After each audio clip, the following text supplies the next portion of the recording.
Welcome to the WTR Small Cap Spotlight podcast. I'm your host, Tim Gerdeman, Vice Chair and Co-founder and Chief Marketing Officer of Water Tower Research. Today I'm joined by my colleague and WTR Senior Energy Transition and Sustainable Investing Analyst, Peter Gastreich, who just released a new deep dive report and financial forecast for Gevo Inc., NASDAQ ticker symbol GEVO. We're going to dig into Gevo's business, its sustainable aviation fuel or SAF platform, and importantly, its carbon strategy, which is a differentiator for the company. Good morning, Peter, and thanks for joining. Morning, Tim. Peter, jumping right into things, let's start with the big picture. For listeners who may not know Gevo, can you give us a high-level overview of the company and its carbon strategy? Yeah, absolutely, Tim. Gevo is a renewable fuels and chemicals company focused on producing cost-competitive, low-carbon alternatives to fossil fuels. Their portfolio includes low-carbon ethanol, SAF, renewable natural gas, and co-products like protein feed and corn oil. But something that sets Gevo apart is its integrated carbon strategy. They're not just reducing emissions, they're actively capturing and permanently storing a very important co-product, and that's biogenic CO2. They're tracking carbon intensity across the entire supply chain through their Verity platform and designing fuels that can achieve extremely low or even in some cases negative carbon intensity. Overall, Tim, Gevo is operating profitable carbon abating businesses today while building a scalable SAF platform for the future. My recollection is that one of the biggest milestones for Gevo was the North Dakota Red Trail acquisition last year. How does that tie into their carbon strategy, Peter? Yeah, that is a huge milestone last year. So the Red Trail ethanol plant in North Dakota gives Gevo a profitable 67 million gallon per year low carbon ethanol operation. But the real strategic value is what is attached to it. It has a 1 million metric ton per year carbon capture and sequestration system, which is on site.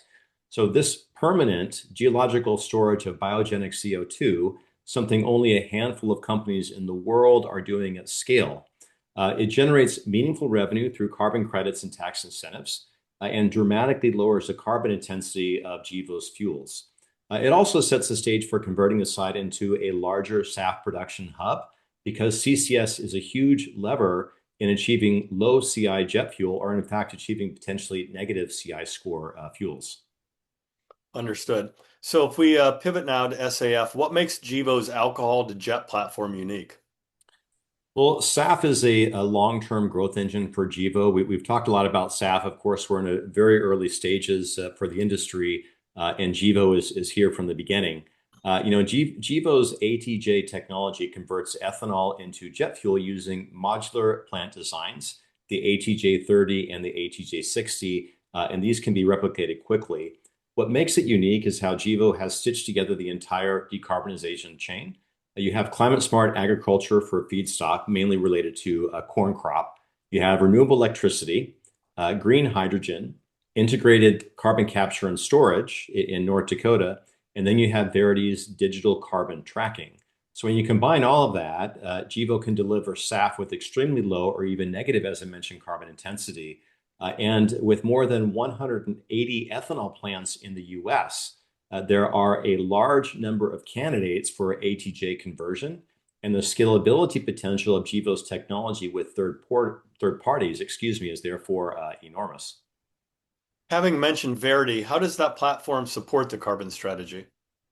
Well, Verity is a major enabler for this strategy. So it uses distributed ledger technology to track carbon intensity from the farm all the way to the final fuel.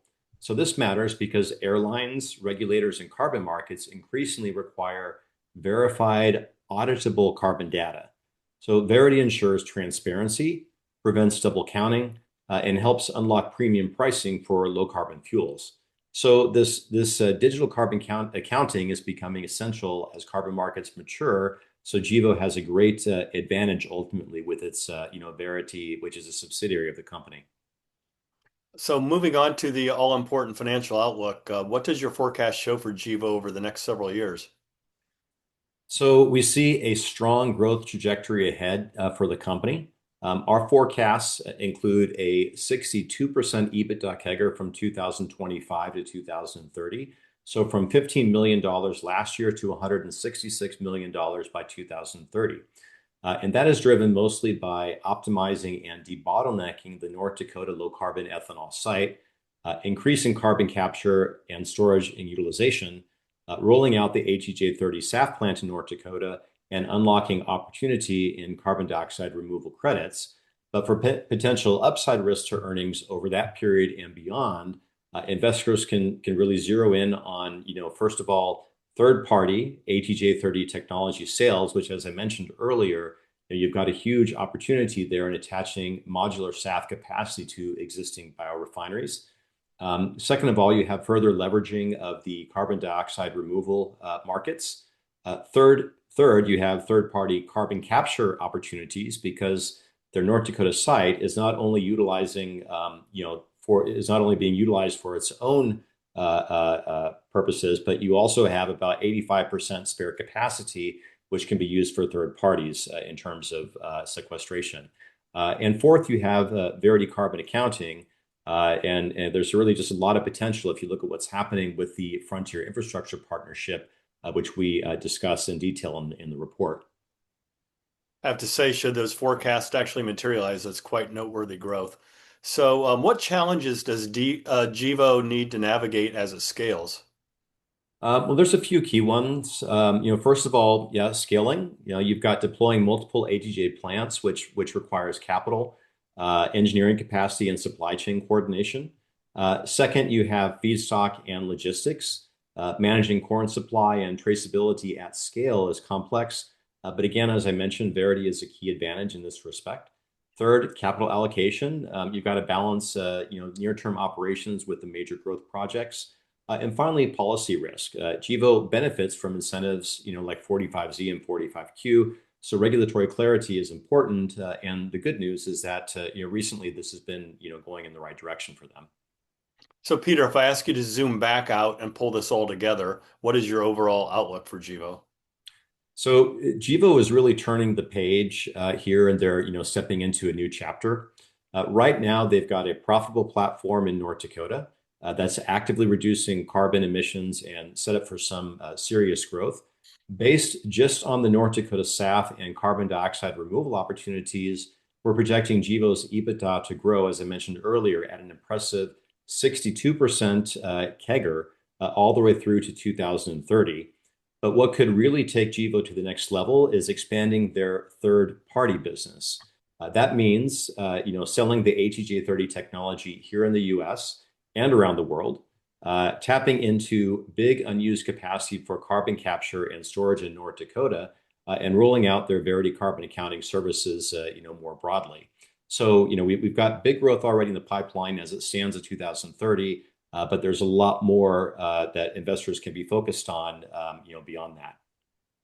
As always, Peter, it's always great to catch up with you, and thank you so much for walking us through your deep dive report and new financial forecast for Gevo, NASDAQ ticker symbol GEVO. Thank you for listening, and don't forget to subscribe, as well as visiting www.watertowerresearch.com to stay up to speed on the company's small cap written research reports, podcasts, fireside chats, industry-specific symposiums, and conference schedules. We will see you next time for another edition of the WTR Small Cap Spotlight podcast. Finally, a special thanks to the producer and editor of the podcast, Krista Fitzpatrick.